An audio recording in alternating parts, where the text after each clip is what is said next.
All right. So thank you so much, Martha. And so as we talk about COVID and we talk specifically about fear and anxiety, as we jump in, could you tell us a little bit, what are some of the areas in some of the folks' life that you work with that you've seen are really the areas that have really been focused where that are giving people or causing rather folks a fear and anxiety? And if you want to share that both professionally and then even personally as you've experienced your own fear and anxiety over the past several months.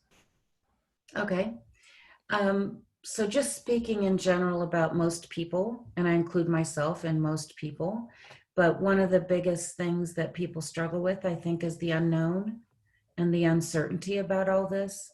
Um, Nobody has the answers on how long this will last, when we'll have a vaccine, when we won't have to wear masks anymore, when things will feel more normal.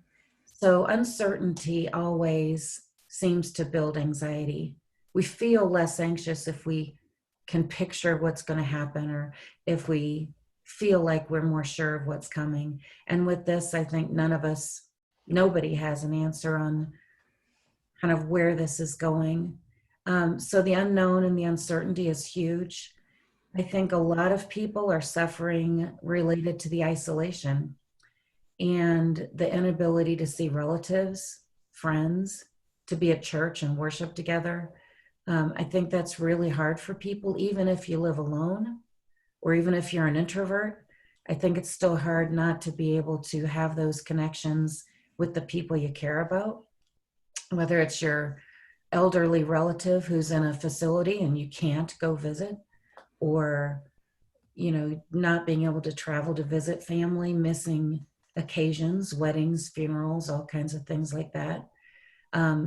Certainly we've got kind of this perfect storm of things going on right now. It's not just COVID, and we might feel better equipped to deal with COVID if we weren't dealing with it in the context of some other things that have been really stressful, like all of the racial tension and all of that that's been going on around us.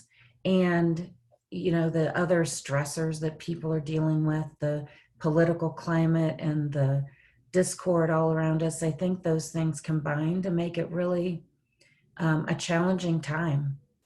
Most of us can deal with like one stressor at a time, but we've got several, and they're big and they're significant and they're unsettling. So I think that all kind of piles on. I think a lot of people have fear about catching COVID. How can they protect themselves? I mean, who really knows? We know we're supposed to mask and keep distance and all that, but there's uncertainty about, are we doing things safely? Are we fooling ourselves and we think we're being safe and we can't really know, but we worry about getting it, passing it on, getting sick. How sick could we get? Who else could we infect? So I think people really have concerns about practical things too, like finances, maybe a change in income. Just, if you're a young family and you're trying to work or go to school and raise children, or if you're a single parent. So I think there are a lot of stressors that are really pretty common for most people. For sure. Um, so professionally, I think you said, like, for me professionally, what's the impact been? And the way I worked and what I did before COVID is very different than now. I'm still seeing people remotely, clients. I used to travel a whole lot and do trainings in person on mental health topics. There are no trainings happening in person, and probably it'll be, a year without. So I'm not traveling, I'm not doing those trainings. That's a big change in income and a change in what I do, how I do it. I'm on unemployment now. So, kind of a change in income, uncertainty about what things will look like professionally for me after this. So it's just kind of these big, it's like a big question mark, like with a lot of other areas. Personally, too, I think struggling with the uncertainty, what life is going to look like after this, missing family, missing being able to worship in person. this hit after we'd only been coming to Park Hill for a year, and we hadn't made a big group of friends yet. And so this hit at kind of an awkward time. So we haven't been able to really establish more friendships like we would have liked. And just, kind of wishing things would feel normal again and not knowing when that'll be or what that'll look like. Yeah, absolutely. I imagine most of us on the call here today, are shaking our heads going, yep, yep, yep, yep, yep. Like we can relate to everything that you're sharing. At least I feel like I can, Martha. So why don't we jump in then right there, which I think is how are you helping your clients to work through this fear and anxiety associated with all of these different things that you lifted up? And then if you want to share, how are you working through your own fear and anxiety associated with the things that you mentioned that are causing that fear and anxiety? Well, I think it's important for people to realize we're not just going to be stuck at this point forever. It feels like we already have been, and it feels like we may be for a really long time to come. But the reality is that at some point, we'll be out the other side of this. We'll kind of get used to our new world around us then. But, I would hate for people to just feel like there's no future, there's no hope, nothing will ever change. It's dismal, we're stuck at this point or something. So, a lot of times people tell themselves things, they think things that are not helping. So we often tell ourselves things that maybe aren't even true or accurate or helpful. People will say, oh, well, this will never get better. The world will always be in, disarray. And I can't deal with this. I can't last through this whole duration. And so people have these really negative and pessimistic and scary thoughts that aren't actually fully true. So I think a lot of people do that. So what we try and do is help them look at what they're telling themselves and then help them figure out, is there something different you could tell yourself, a different thought you could have that's more true, more helpful, instead of being something scary and overwhelming, like, I'll never get through this. Well, that's probably not 100% true. You're getting through it. You may not like it. You may wish it was different. But, how are you getting through this? What are some of the tools that are helpful? What are you doing that seems to be helping? So helping people kind of tap into some of their strengths that they may not even really recognize, and kind of changing those thoughts, or going from something that seems really catastrophic, like, I'll never see my family again. They're in California, I can't travel. Well, if you adjust that a little bit, maybe it's like, I really wish I could see my family. I really miss them. I can't even picture when I can go see them again. And kind of making it a little more accurate, I think. That's one thing. Another approach that's really good for people, I think, is using some kind of mindfulness practices. And we may have people taking part on this discussion today who already do some things that are kind of mindful practices. And this might be things like prayer, meditation, yoga, breathing exercises that can be really calming and relaxing, movement, things like progressive muscle relaxation, visualization, imagery, all kinds of mindful tools can be really helpful in helping people just kind of take the edge off and feel more at ease, I think. And so are any of those practices that you yourself find particularly helpful? That you've really connected with, and say like, oh yes, when I do X, I my fear and anxiety level decreases a little bit, or I can get through the day, or whatever that might be? Well, prayer certainly is, at the top of the list. Honestly, if I'm feeling kind of accelerated and, anxious and unsettled, breathing things really work like immediately. And some of you may do that kind of instinctively.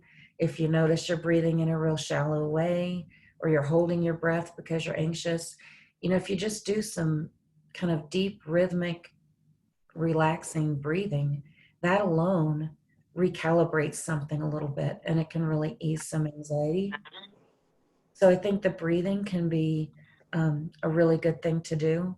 Um, and, I, like other people, my thoughts can get kind of negative or fearful or pessimistic, like, oh my gosh, when are we going to get through this? When are things going to be the same? Well, things will probably not ever be the same, but trying to kind of ease into something that's a little more manageable, checking those thoughts that can kind of race. Yeah, for sure.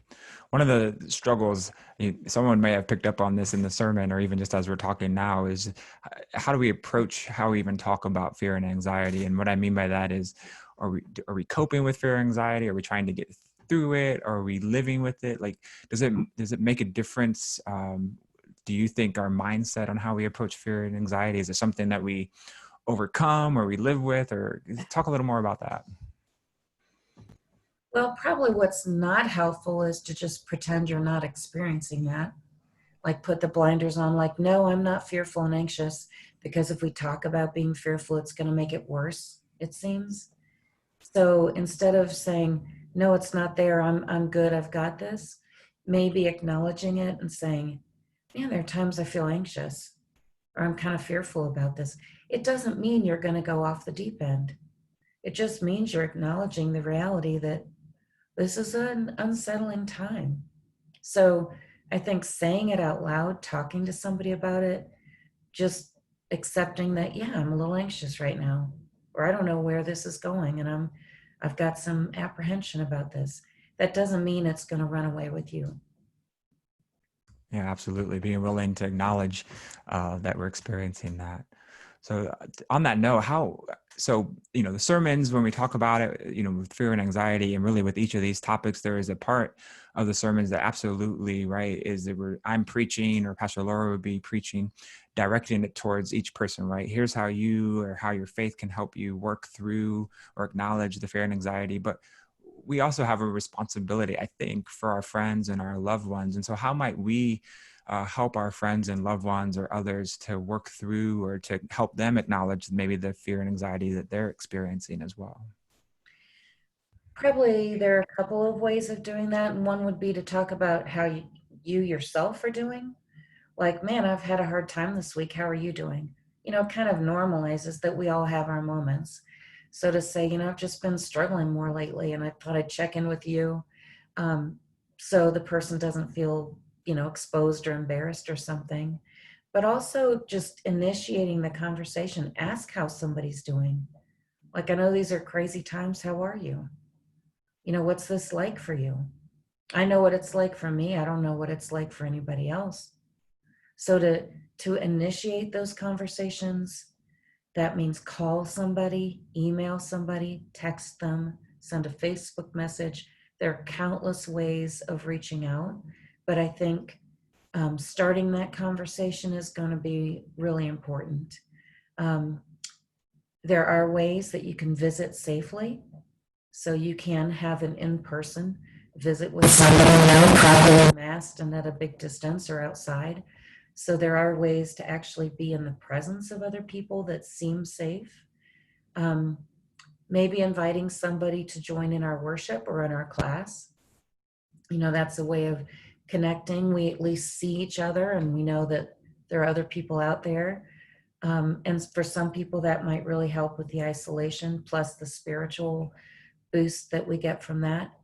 But I would say initiate the conversation, reach out, send a card, make a phone call, but do something, and not to wait on somebody to reach out to you, but to bring it up and ask. You're not going to make somebody feel bad because you ask them how they're doing. You're going to make them feel cared for. Absolutely. And I would say, I'm not the licensed therapist, but I would also say then we have to be willing then, when people ask us how we're doing, to actually tell them how we're doing, right? That we would model that for them as well, more than I'm fine or I'm busy, which I think is oftentimes how we've been trained to respond to people when they ask us how we're doing. Are there things, so you mentioned obviously the opposite would be ignoring our loved ones or friends, and we don't want to do that. Are there other things when we're in the midst of those conversations that we should either avoid saying or doing as we're trying to offer help or care for others? Well, first of all, I want to say that I think you make a really good point when you say we also should try and be somewhat vulnerable or truthful. And it doesn't really help other people if we just say, oh, I'm fine, or I'm busy, or I've got it better off than some people do. You know, that doesn't really make people feel supported or understood. It may make them feel dismissed, actually. So if we can kind of approach in that way, I think that's a really good point you brought up. Probably if you're trying to reach out to somebody and you're thinking, well, I don't know what to do, I don't want to mess up, I'm not a professional or something like that. You know, I think that you want to keep in mind that you're not responsible to fix somebody. I'm not responsible to fix somebody. Neither is Pastor Nathan. So you don't have to have tools to fix anybody. I think it's more a matter of being willing to just be present with them. You know, listen, just be like a supportive presence. Like, you know, just supportive comments like, you know, it sounds like that's been really tough, or I bet that's been a big change for you, or, you know, just a supportive response. But you don't have to fix this for anyone, and you can't anyway. So I think just being able to acknowledge, be present, ask some questions. You know, you could offer to pray with somebody if you're comfortable with that. You can follow up with them later if you feel like they would appreciate a phone call or a note or anything like that. So it's hard to mess up if you're coming from a place of compassion and care for somebody. You know, you're really not going to blow it and ruin somebody. If you're concerned and you have some compassion, you know, it doesn't take a lot more than that. Great. I'm glad. I hope everyone heard that for sure. That doesn't take a lot more than having concern and compassion. Karen, I see you're asking a question. Give me one more moment. I'm going to ask my last question, and we'll come to you. And that's just simply, Martha. I didn't slip you any money or anything, but you have already said, you know, prayer, inviting folks to worship. So just talk about a little bit of how your faith, how your relationship, your religion has helped you to work through, or when you're managing your own fear or anxiety, what role has that, or does that play rather, in your life? Well, it certainly provides a lot of comfort and security and a sense of peace. Or, you know, like the Will, was he the singer today? You know, his Yeah. song, you know, not that it's kind of this sugary view, like everything's going to be all right, you know, like nothing's wrong, but more like really on a deeper level, you know, like the big picture. You know, if we're in a relationship with God, then we are going to be all right, regardless. So I think that brings a lot of um, comfort and reassurance, and, you know, the ability to pray and have communication with God. Not all religions have that. And being able to have that connection and that security. So I don't know how people who don't have a faith foundation get through times like this. I think it would be a lot harder than for those of us that do. Yeah, for sure. Well, thank you, Martha. We'll go ahead then and open it up to other folks, see what questions they have. Karen, I know you've been trying to get a question in, so why don't we start with you? Well, I don't know if it's a question, Okay. but, I just wanted to share that many of you know that I have a disability and therefore haven't been able to work professionally for quite a long time. But I have been able to volunteer, and one of the places that I volunteer is the food bank. And I just wanted to throw that out for some of you who may not be doing your regular jobs at this point or able to do those, that the food bank is open. And I thought that because other people wouldn't be going to work, that there would be more people at the food bank, and that has not been the case. It's been the opposite. And so if you have the time and energy, and they have it, everything there is socially distanced, it's all set up that way, for me as an extrovert, I got to get out and be with people or I'm in trouble. And so there's no way I'm skipping that. But I guess I just wanted to say that to others that, boy, it's there. And I was surprised that there weren't more people there. But because I figured people wouldn't be going to their regular jobs and therefore they would want something else to do.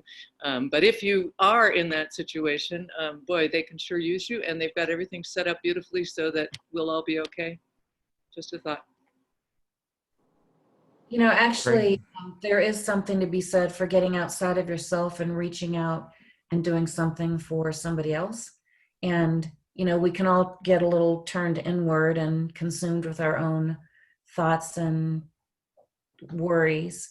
But if you can get out of that and reach out and, contact an elderly neighbor who might need some, communication or friendship or anything, or doing something for somebody else, there really is a good argument to be made for that. Yeah, absolutely. Thank you, Karen. All right. Other questions for Martha this morning? Well, just along the same lines, my big social activity of the week is going down and ringing bells at noon. And then some of us stay and socially distance and have a picnic. And that's very refreshing, stimulating, restful. It really helps the cause. Great. So finding those opportunities where we can safely get out of the house. I think, like you said, Martha, turning outward so that we're not solely focused on ourselves. I think that makes a big difference. How about others?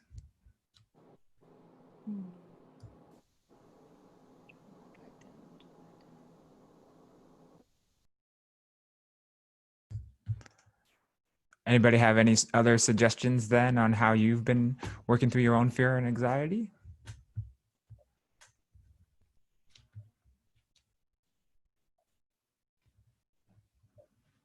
Ruth Ann. I was going to ask Martha, it seems like my attention span has really shrunk during this time. I just can't read like I used to. I read a newspaper and I skim the article. Is that anxiety? I don't know. When it happens to me, I just think of it as like COVID brain. What is it? That helps. COVID brain. It's kind of like not knowing what day it is. Yeah. I've embarrassed myself several times by saying, have a good Monday, and it's like Thursday. So I think it's harder to stay sharp and think quickly and creatively, and attention and, motivation is kind of down for people. They think I've had all these months. I thought I'd have every closet cleaned out and, I'd finish all these projects, and they haven't done it because it's really hard to find that motivation, that energy, that focus. But I think really the attention focus and the attention span is a thing. And people I thought I'd read all the great books that I've been wanting to read, and they can't stick with it. Or they feel kind of not aimless, but they're not accomplishing what they had hoped to. Right. And they see things on social media and it looks like everybody's baking homemade bread and, learning a language and all this stuff. And that's really not true. Yeah. Yeah. I was starting to speak before. This is Wendy, and I was on mute, so I apologize. After I raised my hand, it was silence. So I have a home office and I have a regular office, but we have a choice as to whether we want to go in or not. And so I'm home a lot. And I have experienced everything that you just talked about, and the same thing with Ruth Ann. So the first thing I want to say is, boy, I'm so glad you said that, because I thought I was literally losing my mind. I've been through depression. I've had my highs and my lows. But I will say this, one of my colleagues, who happens to be a good friend and an office mate, what she is doing to mix up her day is she meets with a client. It's always on video conference, right? And then she takes a walk. And she says she takes like an apple, puts some cinnamon on it, gets her energy back up. It breaks the monotony of her sitting in her office all day. She is much more of an outdoorsy kind of hike kind of person. I am not, but I will say that when I have done that, even if I leave my office, which is in the smallest room in my basement with no window, window, but it's in the window well, just changing my space where I am, whether it's I go up, and I go sit and read a book for like 5 minutes, or frankly, I even will watch a movie. I find that really relaxes me, and I've had to embrace that as that's who I am, because I was feeling like I shouldn't be watching TV in the middle of the day. But sometimes I need to just change what's going in with sound and all that kind of good stuff. So between that, going outside, watching a movie, reading a book, having a conversation, a social conversation, not a business conversation with somebody, it's all those things that I find, it tricks my mind into not getting stuck in that rut for that moment. I think that's great. It's kind of like creating some variety, and I think changing your position. If you're sitting too much, stand. If you're inside all the time, get outside. To do something different. Even every 30 minutes, set an alert on your phone and stand up and do some really good stretches, do some good breathing, take 5 minutes, get something to drink, just something to mix it up. If you're always in silence, turn on some music, but to somehow mix it up or build in some variety or change what you're doing every 30 minutes, move around, just somehow keep your brain activated, because it's really easy to kind of slip into this stupor of, I'm always sitting on this spot in my couch. And this is really hard for folks who have limited ability to do that. And let me put a plug in to go off what Karen mentioned about volunteering. We do have this TLC ministry where if you're not a part of that, I'd really recommend it. You're calling folks from our church who really need some support. The people I call are both in care at a facility, and they can't leave their rooms. They've eaten every meal alone since March in their room. I mean, it sounds horrifying. So, that's a way to get outside of yourself and to also provide just a little break in the day for some people. But I think you're right. Moving around, doing something to kind of wake yourself up that's a great idea, especially if you're in a basement without a great window. Right. The other thing I didn't mention is I have discovered podcasts. And whether you have an iPhone or an Android, you still have access to these little mini, sometimes it's just audio, sometimes it's, pictures and words and all that. But there's some, you can go for entertainment, or you can go for comedy, or you can go for something inspiration, spiritual, religious. It doesn't matter. Find them. And it's amazing, the stuff that's out there. Right. That lifts me up. And that, again, it kind of me tricking my brain. Get out of the business mode and be thinking about something else, or feed my mind with something that, and meditation. I admit I will meditate every so often. It may only be 5 minutes. I prefer it to be like 20. But that I also find is very soothing and calming and balancing. Great. I'd also recommend taking a mini course or a lecture online. I've discovered lifelong learning here in Denver. And I took 3 computer classes to figure out how to buy a computer, how to fix my computer. And I'm sure that there are others out there as well. Yeah, that's a great idea, and it kind of stimulates your mind.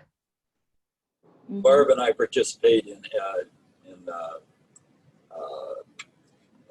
several lecture series that keep the mind alive.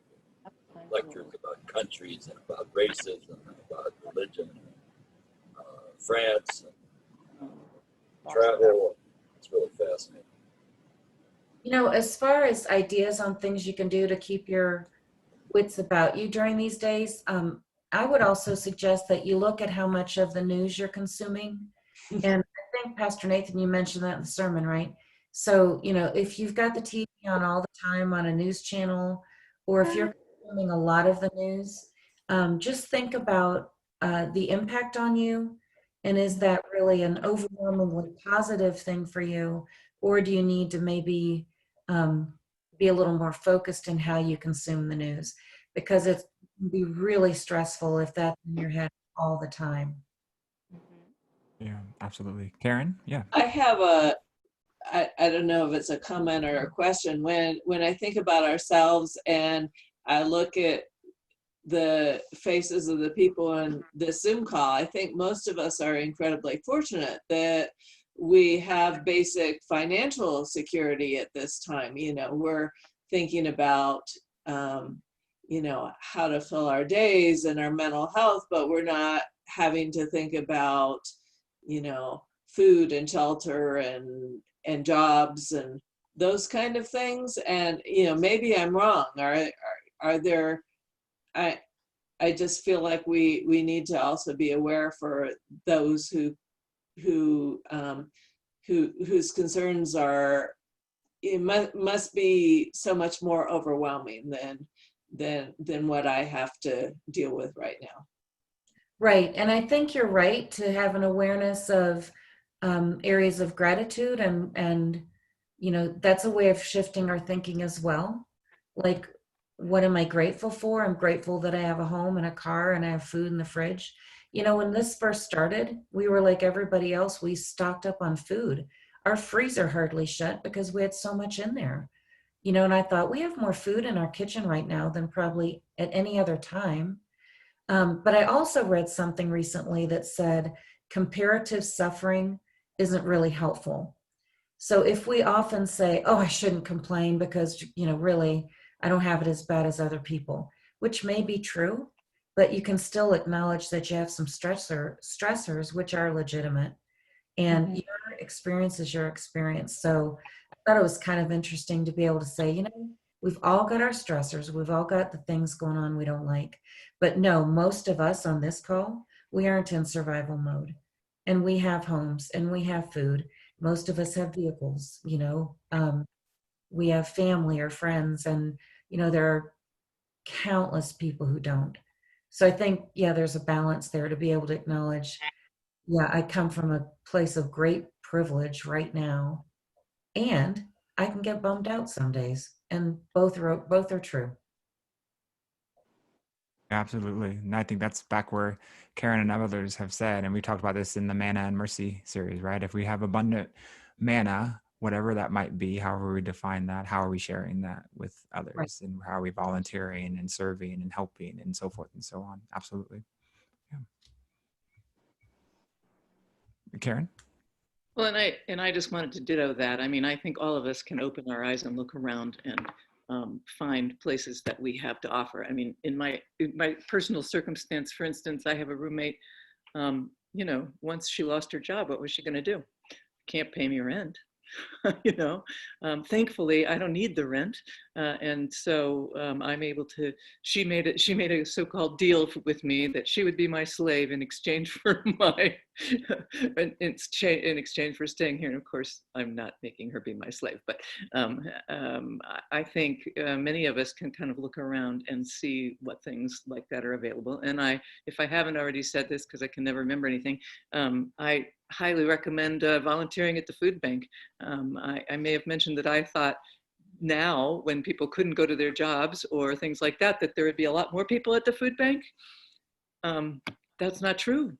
I thought they wouldn't have to be going in, and therefore they would want to do something else, and that's not true. And so, boy, you can sign up easily online, and they can use some more people than they've got now, and they have done a great job at creating an environment that is socially distanced, so you don't have to be worrying about that kind of thing if you have that time to do that. So. Great. We're going to need to wrap up here in just a moment or two, but is there someone that has one last question for Martha? You know, Nathan, the only thing I would add is, as we're all dealing with our own emotions around all of this, that, you know, given the environment that we're living in, whether it's COVID, whether it's Black Lives Matter, whether it's, you know, anything, right, that is causing emotions and opinions to flare and conflict. God, wouldn't it be a wonderful thing if we could just take a step back and go, you know, I don't know what this person is going through. Let me not judge right away such that I can have some empathy for them. I've had to do that myself. I've had some friendships that may not make it through this whole political environment, and it breaks my heart and saddens me. And I realized, well, I have control over how I react to what they say. I have the ability to potentially walk in their shoes and see, should I choose to. And I think that would make definitely me happier and calmer, but may help me preserve some connections that I value, even though they're coming from a different place. So I would say that, I don't know if you tie a string around your finger or do whatever you do, but walking in empathy and being willing to maybe even forgive when someone doesn't have the same opinion as you might make you feel better, for lack of a better description. Yeah, absolutely. Amen to that. Chris? So Martha, I just want to thank you for reminding us that this is not forever. I think that's pretty important, and it feels like forever at this point. I mean, it's been an incredibly long time that we've been in this isolation, and I know for me a lot of things are relatively easy. I'm introverted. It's easy for me to work from home. I have church friends. I've got all kinds of things that are great, but I do have the grandkids in California, and even though I was able to see them recently, I have a new granddaughter, and this morning it just was breaking my heart thinking, that I don't know when I'll see her again. And it is good to remind myself it's not forever. It's not forever. It's not forever. So thank you. You're welcome. All right, so before I close us in a word of prayer, Martha, can you share your website if folks want to check out more or need to reach out to you for some assistance? Sure. So my website is just my name. It's marthateater.com, Teater. If you want to email me, it's very simple. It's martha@marthateater.com. And if you want to call me, my phone number is 828-734-6212. And I'll be happy to talk with any of you more about this if you want, or if you need some ideas around any of this, I'm happy to talk with you. Fantastic. Martha, give us that phone number one more time. 828-734-6212. Perfect. Thank you so much, Martha. Friends, we will be joined next week during this time by Josh Grote. Josh is one of the trainers, the physical personal trainers rather, from Camp Gladiator that uses our building in the cold months. And so he's going to chat with us after service next week about physical fitness, some of the ideas we've heard here today as well. So he'll go more in depth with that. So we'll hope you'll be able to join us for worship next week. And then again, for that conversation with our expert on physical fitness and wellness. I'm going to pray here in just a moment. I do want to invite you out if you're comfortable with taking communion through the drive-through method. Pastor Laura and I will be there. She's probably meeting with folks right now, praying with them and offering them communion. If you can get to our campus in Park Hill, so 5209 Mount View, before 1 o'clock, we will be there. All right. Otherwise, I invite you to be in an attitude of prayer. Oh, gracious and most holy God, we give you thanks for the experts among us. We give you thanks for the folks that aren't experts that are among us, but who are still caring for us and are walking along on this journey through COVID, through Black Lives Matter, through political discourse, through whatever it is that we might be experiencing that is causing us fear or anxiety. We thank you for friends and family members, for our church, and for others that are helping us to do this thing that we call life. Most of all, God, we give you thanks that you are with us through it all as well. Help us, oh God, throughout this week and in the days ahead to be able to turn to you, to place our trust in you, and to take advantage of all the great people and resources you have given and entrusted to us. We love you, God, and we give you thanks for loving each of us. It's in your Son's name, and through the power of the Holy Spirit, we offer this prayer together. Amen. Amen. Amen. Have a fantastic week, everyone. We'll see you soon. Thank you.